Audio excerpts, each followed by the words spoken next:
Amin, amin. Bapak Yop, memang mungkin Bapak Yop juga bisa menguraikan terkait dengan tanggung jawab tua agama ini. Dari sisi sebagai seorang anggota polisi yang juga punya jabatan misalnya. Karena hari-hari ini orang banyak tuh menganggap punya jabatan di pemerintahan, di kepolisian, itu baru keren misalnya. Tapi kalau melayani Tuhan, apalagi menjadi tua agama, waduh, orang tidak banyak yang mau misalnya. Apakah itu menjadi image yang Bapak Yopi juga pernah dengar atau dapatkan? Memang demikian, memang. Setelah saya di Jemaat Yakur ini, posisi saya di kantor itu, memang kita sudah pada golongan eselon 4B, dan memang kalau di Polres itu kami sebagai pejabat utama yang memang dalam tugas dan tanggung jawab itu sangat berat. Iya. Dan itu sangat terpandang kalau dikatakan yang dengan untuk yang dibilang keren seperti itu. Iya. Tapi bagi kami, bagi saya sendiri, itu bukan menjadi satu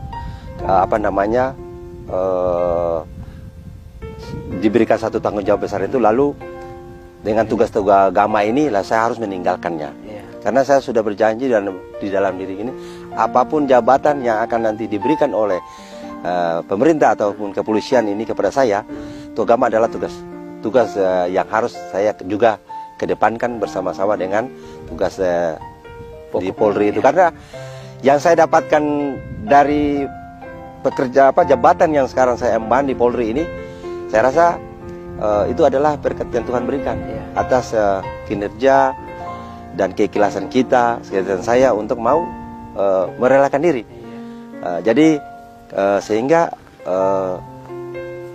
jabatan itu adalah hanya titipan.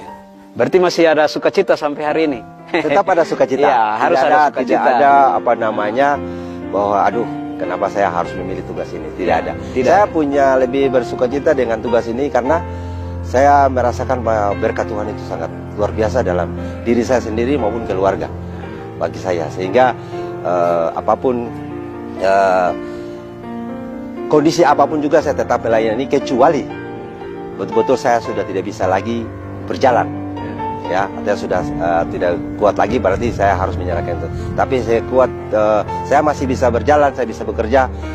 Pekerjaan tua agama ini saya harus sama-sama dengan tugas dan tanggung jawab saya di tugas di kepolisian. Luar biasa. Siap. Sampai pada di tahun 2022 ini, panggilan tanggung jawab ini tetap dilaksanakan. Mungkin Bapak bisa membagi sebuah motivasi untuk kita semua, orang-orang di Maluku Barat Daya, terutama orang-orang muda yang mau melayani tapi banyak pertimbangan-pertimbangan. Apakah harus terima ini kesempatan untuk melayani Tuhan dalam kondisi muda maupun kondisi apa saja selalu siap misalnya. Siap. Jadi untuk motivasi kepada mungkin generasi muda dan juga kita yang terpanggil untuk melaksanakan keterpanggilan ini, sebenarnya itu memang harus dari hati nurani, Pak. Iya. Dia tidak bisa dengan terpaksa. Karena apa yang harus kami katakan, bahwa image yang diemban itu memang sangat sulit. Untuk bahwa pekerjaan tua agama itu adalah pekerjaan yang rendahan. Iya. Ya. Tapi untuk itu janganlah mari jangan kita malu terhadap suatu pekerjaan. Apapun pekerjaan itu kita harus terima. Kita harus betul-betul menyerahkan diri sehingga dalam pelaksanaan tugas itu tidak terbebani. Ya, berarti pekerjaan apa saja, sekecil apapun itu ya kita harus dengan sukacita. Dengan sukacita itu yang harus kita lakukan. Karena kalau suatu pekerjaan itu, kalau kita lakukan dengan terpaksa, berarti kita di polisi itu harus ada perintah baru kita kerja. Kalau di polisi itu harus ada perintah. Kadang-kadang jangankan perintah, jangankan tidak perintah, sudah diperintah pun juga tidak mau laksanakan.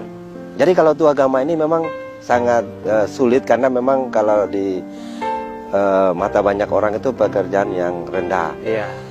Tapi bagi saya ini adalah panggilan yang harus kita laksanakan. Saya laksanakan karena kapan lagi?